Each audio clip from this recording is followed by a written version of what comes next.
शुरू कर इसके बाद नहीं होगा। ओके। नमस्कार दोस्तों, आज हमारे साथ हैं कैसी आवाज़ जो हर मुद्दे पर बेबाक अपनी राय रखती है। जैसा कोई सा मुद्दा तो पूनम पंडित हमारे साथ हैं, उनसे हम बात करेंगे देश के मसलों पे। पूनम जी, पिछले दिनों एक फिल्म रिलीज हुई है आदि पुरुष, उसमें जैसे शब्द दिखाया गया, जो डायलॉग दिखाया गया है, क्या वाकई हमारे देश की संस्कृति को मैच करता है? देखिए, उस जमाने में रामायण आई थी सतयुग में, क्या सतयुग में ये जो टपोरी भाषा है इसका इस्तेमाल होता था? कोई नहीं बोलता था। वो तो हमारे ईष्ट है, हमारे भगवान है, हमारे आराध्य हैं, उनकी तो छोड़िए, अगर आपस में नॉर्मल इंसान भी जो होते थे वो भी इस टपोरी भाषा का इस्तेमाल नहीं करते थे। सिर्फ पैसे की कमाई करने के लिए, आजकल के नौजवानों को लुभाने के लिए, जो इंस्टाग्राम पर रील बनाते हैं, जो नए नए सोशल अकाउंट पे रील बनाते हैं, उनको डालते हैं तो फिर उनकी रील जो है फेमस हो जाती है, वायरल हो जाती है। कुछ तरीके के लोग ऐसी भी रील बनाते हैं टपोरी भाषा में, कुछ तरीके के लोग जो है शेर और शायरी में बनाते हैं। तो आजकल टपोरी भाषा वाली जो रील है वो बहुत ज़्यादा चल जाती है। तो इसी तरीके से मनोज मुंतशिर ने सोचा मैं भी कमाऊंगा।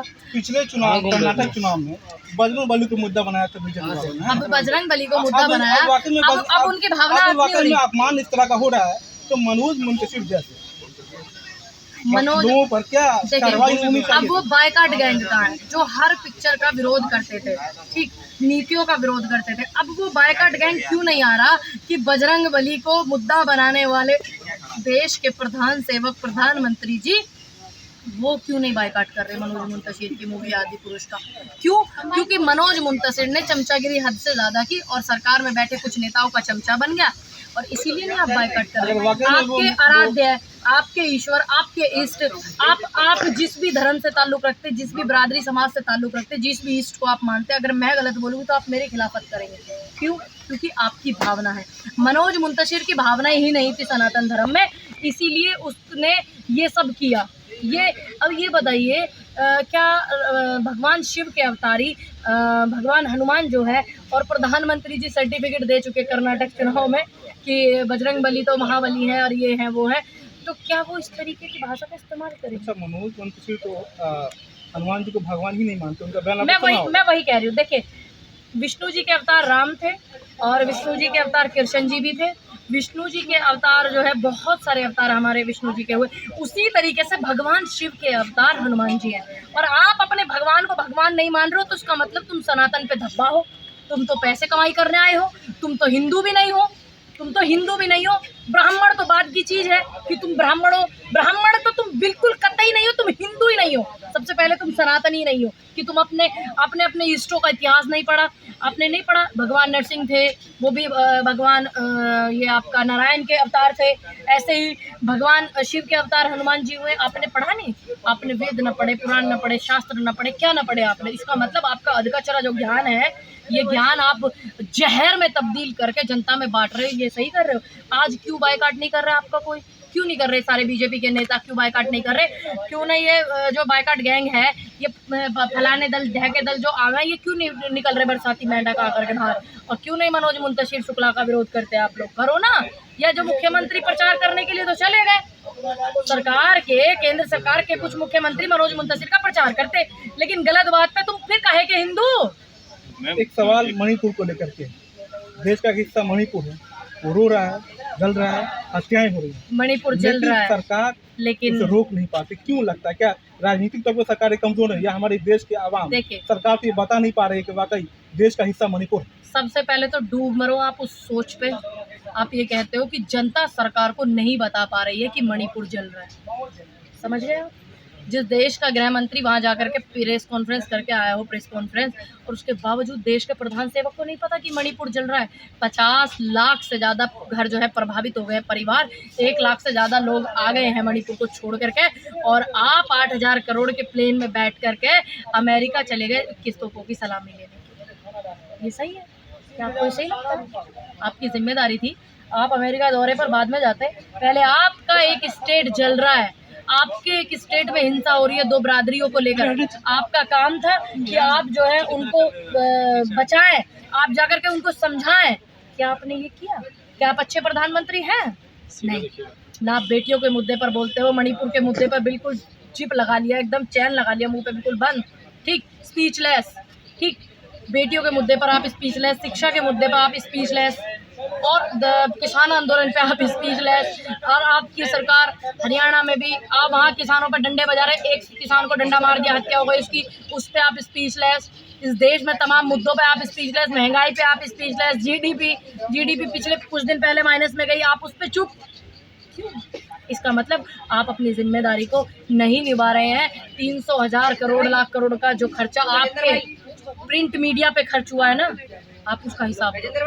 पूनम, एक सवाल ईडी को लेकर के, आप देखती होंगे ईडी और सीबीआई जिस तरह से विपक्ष के नेताओं पर या विपक्ष के जुड़े लोगों पर या ईडी के छापे पड़ रहे हैं, चाहे वो बिहार हो चाहे वो दिल्ली हो, क्या लगता है कि वाकई दुरुपयोग हो रहा है या वाकई गुनाहगारों को सजा मिल रही है? देखिए, बिल्कुल संस्थाओं का दुरुपयोग हो रहा है। जब नेहरू जी बैठे थे एक प्रोग्राम में, अटल जी ने अपनी कविता के जरिए कटाक्ष किया था, तो नेहरू जी ने बहुत अच्छे से उनकी कविता को सराहना किया था। नेहरू जी ने अटल बिहारी वाजपेयी जी के यहाँ पर ईडी सीबीआई नहीं भेजी थी कि इन्होंने पूरी जनता के सामने कविता के जरिए मुझ पे कटाक्ष किया है, ईडी सीबीआई नहीं भेजी थी। पहले की सरकार ऐसी होती थी। ये कांग्रेस विचारधारा है। इनकी विचारधारा ये है, जो जनता के मुद्दे उठाएगा, चाहे वो पत्रकार हो, चाहे वो एक्टिविस्ट हो, चाहे वो विपक्ष का नेता हो, चाहे वो बेटियों के बलात्कार पर कोई बोल रहा हो, तो ये सब पर ईडी सीबीआई और मुकदमे पर भेज करके डरा दिया जाए। चाहे वो एक सवाल, एक और आखिरी एक सवाल है, चाहे वो गुजरात की बेटी का मामला हो, चाहे वो किस बानों का मामला हो, हमने या पहलवान का मामला हो, हमने इस मुद्दे को भी उठाया था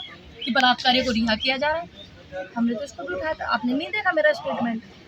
लेकिन पहलवानों को जिस तरीके से दिल्ली के जंतर मंतर से घसीटा गया, रौंदा गया, देश के अंतर्राष्ट्रीय पहलवान, तो और एक तरफ में 28 तारीख को हमने देखा कि ये संसद नए भवन संसद भवन का निर्माण भी हुआ और उनको लेकर के आए जो आरोपी थे, उनको लेकर के आए जिन पे पोस्को एक्ट लगा था। पोक्सो क्या होता है वो एक्ट, पोस्को एक्ट लगा था। पोक्सो, मैं भाई कंफ्यूज हो जाती बोलने में, क्योंकि दोनों ही एक्ट है, पोस्को भी है पोक्सो भी है। तो इसमें जब आप पे एक्ट लगा और आपको पुलिस ने अरेस्ट नहीं किया, और उसके बावजूद आप आरोपी को, आप जो किसान आंदोलन के दौरान किसानों पर हत्या करने वाला व्यक्ति, उसके बाप को आप संसद में बिठाते हो और वहाँ अखंड भारत का बोर्ड लगाते हो। वो तो कह रहे हैं कि झूठा मुकदमा हमने दर्ज करा दिया, गलती से उन्होंने माफी मांग ली है, उनको मुकदमा दर्ज होना चाहिए।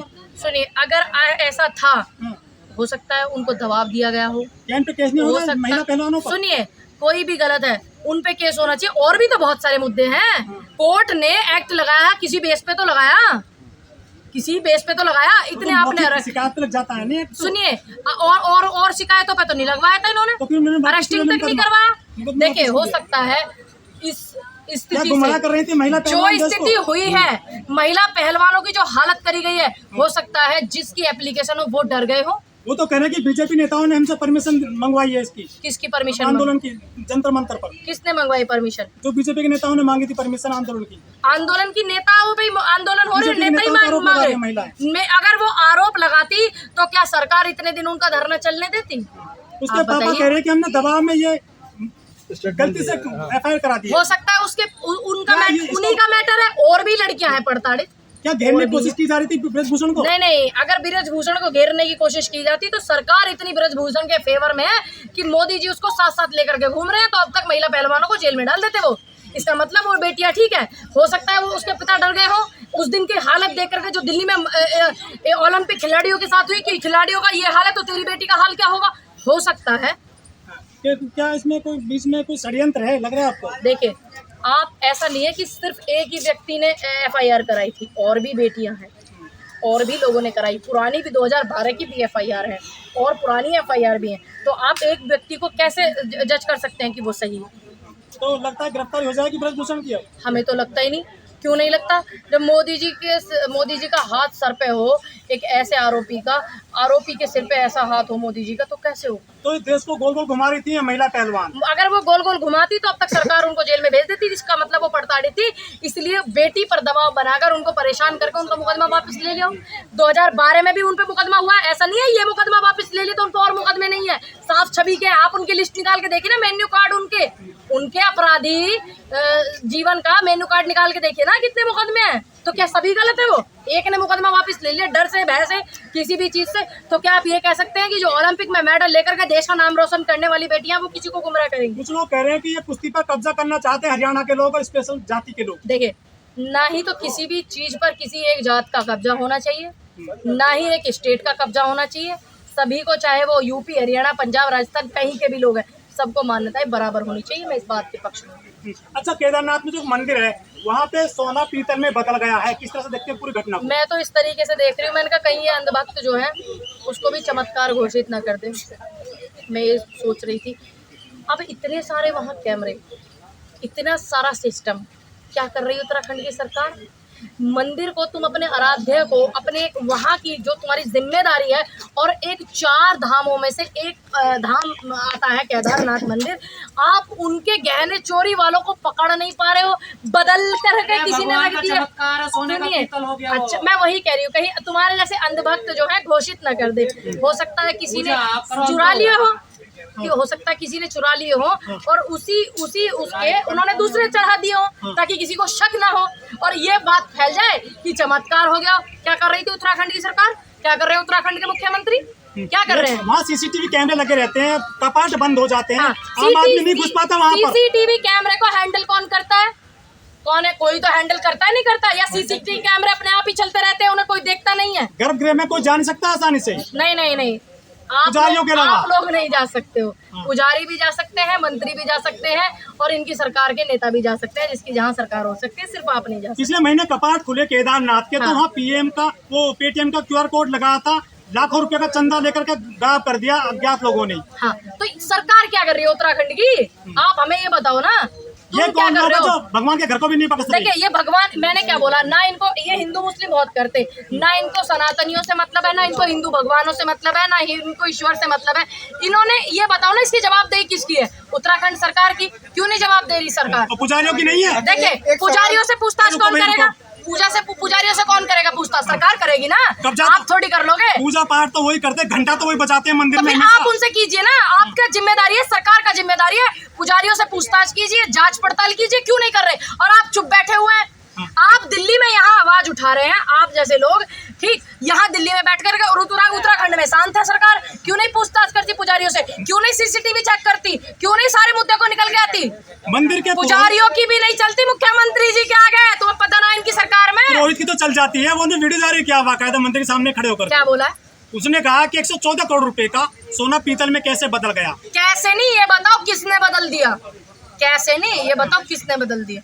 तो बताइए ना।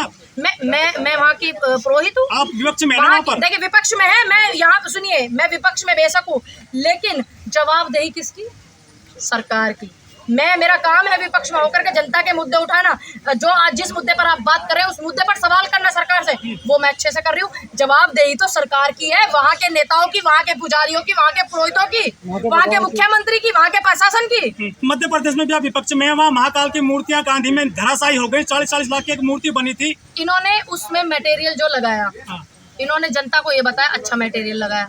इन्होंने अच्छा मटेरियल नहीं लगाया। भगवान के नाम पे एक मूर्ति 40 लाख की बनाई और उसमें सस्ता मटेरियल क्या 40 लाख की मूर्ति में लगेगा तो वो टूट जाएंगी क्या? वो खराब हो जाएंगी? इसका मतलब जैसे इन्होंने मथुरा में, अयोध्या में 2-3 मिनट के अंदर कुछ करोड़ की जमीन को कुछ करोड़ में बेचा, खरीदा, करा था, ऐसे ही इन्होंने 40 लाख की मूर्तियों को बता कर सस्ता मटेरियल लगाया, वो खराब हो गई। राम के नाम पे चंदा भी गबन कर गए ये लोग, तो राम के नाम पे भी किया ना अयोध्या में। तो इसी तरीके से ये समझना होगा सनातन संस्कृति मानने वाले लोगों को भी कि ये तुम्हारे इष्टों के साथ में खिलवाड़ कर रहे हैं, राम के साथ खिलवाड़ कर रहे हैं, ये तुम्हारे साथ खिलवाड़ कर रहे हैं, तुम्हारी भावनाओं के साथ खिलवाड़ कर रहे हैं और तुम इनको वोट दे रहे हो। ये कौन लोग? अब तो मुगल भी नहीं है देश में, ये कहाँ से आए मुगल मंदिरों को लूट रहे हैं? देखिए, पहले तो लूटा था गजनी ने, है, बाद में लूट गए दूसरे गजनी। अब उसकी जवाबदेही कौन देगा?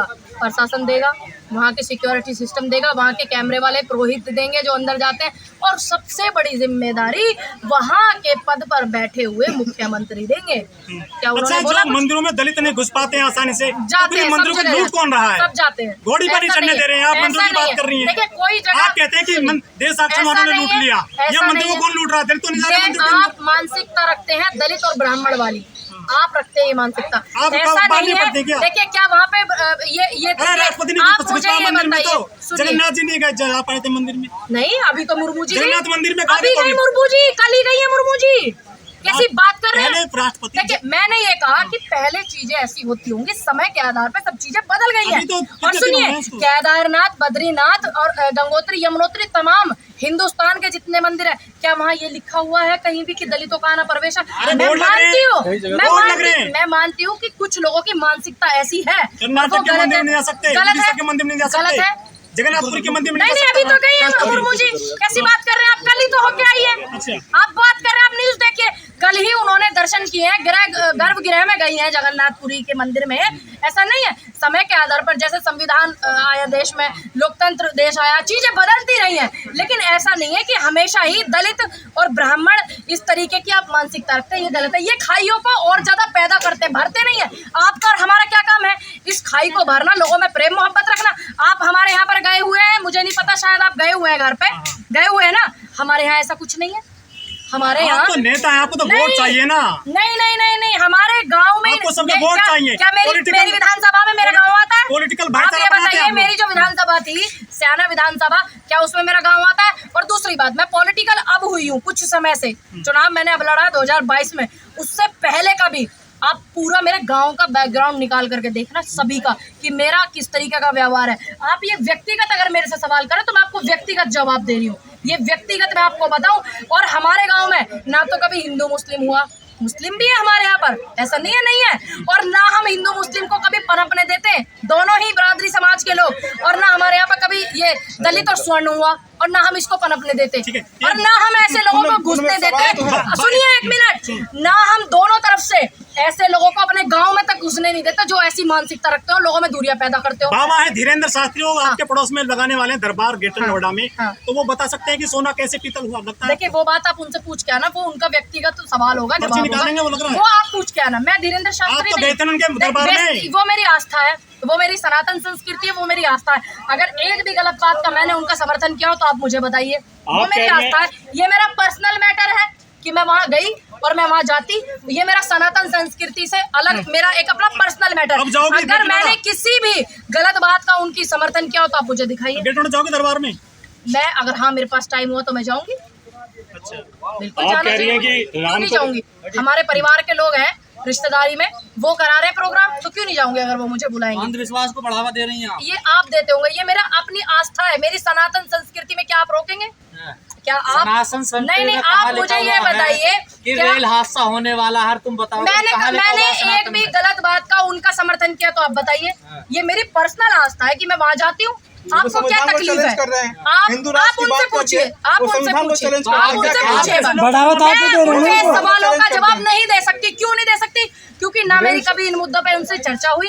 मैं जाती हूँ, मंदिर के दर्शन करती हूँ, आ जाती हूँ, बस। नमस्कार। आप कह रही है कि राम को झूठा मानने वाले लोग हैं, इतना बड़ा राम का मंदिर बनने वाला है 24 जनवरी को, उसका पहले मंदिर नहीं था वहाँ पे? नहीं तो आप कितना बड़ा पहले मंदिर था या नहीं था? आप ये बताइए, आप ये मत कहिए कि मंदिर बनने वाला, आप मुझे बस इतना बताइए कि वहाँ पहले मंदिर नहीं था? पहले मंदिर था, चीजें हैं मॉडिफाई। कहाँ मंदिर था? टेंट में थे भगवान राम। अच्छा, अब देखिए करोड़ों रुपए का बन रहा है।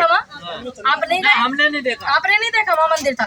बहुत दुर्भाग्य कि आप जैसे पत्रकारों ने मंदिर नहीं देखा। मस्जिद उससे पहले भी नहीं देखा आपने, ना उसके बाद देखा आपने, तो मैं क्या कर सकती हूँ?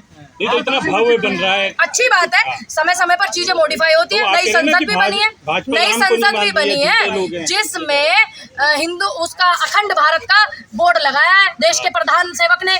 नई संसद भी बनी है, तो क्या पुरानी संसद नहीं थी ना? फिर नई संसद बनी, अखंड भारत का बोर्ड लगाया। क्या जताना चाहते हैं अखंड भारत से? क्या है अखंड भारत? क्या आपने बताया है कि एक हिंदू को अखंड भारत क्या है? जिस हिंदू के नाम पे, मुस्लिम के नाम पे आप वोट लेते हो, एक भी हिंदू को आपने बताया अखंड भारत क्या है? क्या है अखंड भारत का मतलब? अखंड भारत का मतलब है भारत में जो देश नहीं, वो पहले थे अब नहीं है, उनको भारत में विलय करना। अभी तो आपने 80-20 लोगों के दिमाग में भरा हुआ है कि 80 करोड़ सनातनियों पे 20 करोड़ मुस्लिम जो है वो प्रताड़ित करते हैं, यही भरा हुआ है ना बीजेपी के लोगों ने। और उसके बाद 20-30 करोड़ पाकिस्तान के लगा लीजिए, 10-15 करोड़ म्यांमार के लगा लीजिए, ठीक, 10-15 करोड़ आप बांग्लादेश के लगा लीजिए, और फिर 20 करोड़ लगा लीजिए आप हिंदुस्तान के। तो टोटल संख्या कितनी हो गई? 80 करोड़ मुस्लिम होगी। अब 80 करोड़ मुस्लिम जब हिंदुस्तान में विलय हो जाएंगे तो फिर तो आप सनातन वालों को सांस भी नहीं लेने दोगे कि अब तो 80 करोड़ हो गए हैं मुस्लिम, अब तो हिंदू नहीं बचेगा। क्या बीजेपी ये भरना चाहती दिमाग में? और दूसरी बात, आप सभी पत्रकार यहाँ खड़े हुए हैं, इस देश के आप वो पत्रकार हैं जो समय समय पर आपने देश के मुद्दे उठाए हैं। जिस देश के लोगों ने ये ताज पर हमला किया, पुलवामा अटैक किया, गुरदासपुर अटैक किया, तमाम अटैक किए, जिस पे गदर पिक्चर बनी वो अटैक किए, तमाम जितने भी अटैक किए, क्या आप लोग इस बात को भूल करके अखंड भारत में उस देश को विलय कराओगे? आप बताइए मुझे, तो आपने क्या कराओगे? मैंने सिर्फ आपसे पूछा क्या आप लोग इस बात को भूल जाओगे कि ताज पर अटैक कसाब ने जो किया, क्या आप उस बात को भूल करके पड़ोसी देश को आप यहाँ पर पढ़ा दोगे? बिरयानी भी तो आपकी सरकार खिला रही थी। तुम्हारी सरकार थी, हमारी भी सरकार थी। हमने कब कहा हमारी नहीं थी? जब मौजूदा प्रधानमंत्री तो भाजपा के नहीं है, पूरे देश के प्रधानमंत्री है। अब हमें थोड़ी पता है जब यहाँ पे प्रधानमंत्री जी बिरयानी खाने जा रहे तो ये सेटिंग करने जा रहे। अब मैं वहाँ पर, सुनिए मेरी बात, जब आप कहेंगे कि देश में ये हो रहा है, कसाब को फांसी भी हमारी सरकार में ही हुई है, ये भी तो बताइए।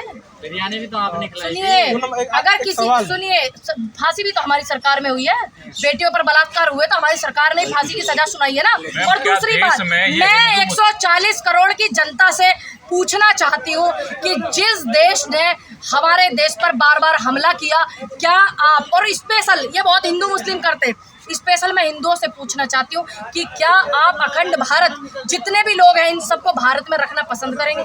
जवाब देना आप कमेंट में।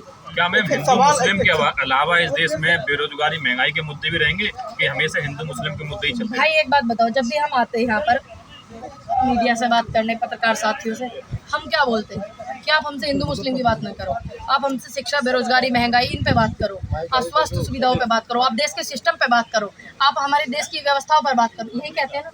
और हम क्या कहते हैं? एक सवाल है पूरा कि जब भी बुनियादी मुद्दों का बात होता है, ठीक है, जब बुनियादी मुद्दे नहीं होते हैं तो सड़कें विपक्ष की लड़ाई का मैदान बनती है। तो विपक्ष सड़कों पर क्यों नहीं आता? बेरोजगारी, शिक्षा को लेकर। अच्छा ये बताओ, नौजवान फांसी लगा रहे हैं, बेरोजगारी नहीं है।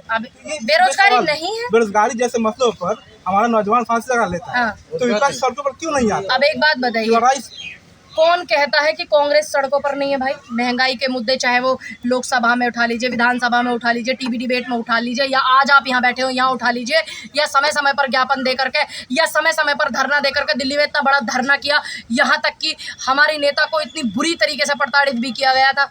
ये मुद्दे कौन उठा रहा है? ये महंगाई। सुनिए, अब एक बात बताइए, हमारा काम है मुद्दे उठाना, हमारा काम है जनता को जागरूक करना। आपने अभी ये बोला कि विपक्ष मुद्दे नहीं उठा रहा, शिक्षा के मुद्दे कौन उठा रहा है? बेटियों के बलात्कार हो रहे, कौन उठा रहा है?